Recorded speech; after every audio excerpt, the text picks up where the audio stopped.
నమస్కారం. ఇప్పుడు మనతో దివ్య వచ్చినారు. తన ఎక్స్పీరియన్స్ మనతో షేర్ చేసుకుంటారు. అందరికీ నమస్కారం అండి. నా పేరు దివ్య. నేను ఆండాల్ మేడం దగ్గర ఒక 15 months బ్యాక్ వచ్చాను. జస్ట్ ఒక 4 months ట్రీట్మెంట్ ఏమో తీసుకున్నాను మేడం దగ్గర.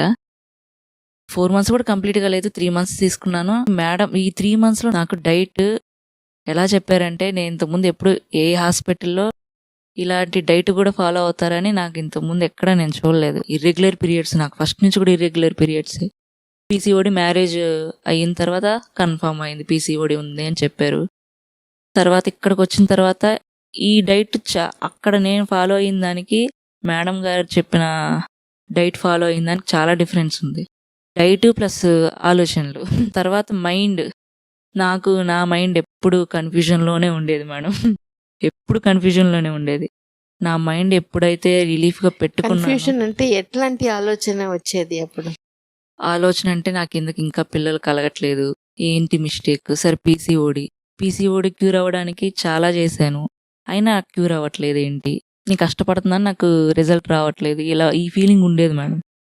ఎవరో ఏందో అంటారని అది లేదు, ఎందుకంటే ఎక్కువ హైదరాబాద్లో ఉండేవాళ్ళం కాబట్టి ఫంక్షన్స్కి ఎక్కువ నెల్లూరుకి వచ్చేవాళ్ళం కాదు. కానీ పీసీఓడికి మాత్రం అక్కడ హైదరాబాద్లో ఉన్నప్పుడు డైట్ ఫాలో అయ్యాను మేడం. కొద్ది క్యూర్ అయ్యింది, కానీ నాకు రిజల్ట్ లేదు. ప్రెగ్నెన్సీ కన్ఫర్మ్ అయ్యేది కాదు. యాక్చువల్గా మేడం దగ్గర 3 months నేను గట్టిగా తీసుకుంది. 3 monthsలో 1 month ఎక్కువ అసలు ఫాలో కాలేదు. డైట్ ఫాలో అయ్యాను కానీ మైండ్ మాత్రం అలానే ఉంది.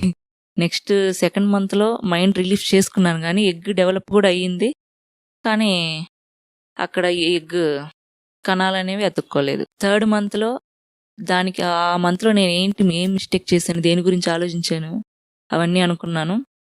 దాన్ని క్యూర్ చేసుకొని 3rd monthలో అన్నీ ఎక్కడెక్కడ వదిలేసాను, ఫ్రీగా ఉన్నాను, కన్ఫర్మ్ అయిపోయింది. సో చాలా థ్యాంక్స్ అమ్మా.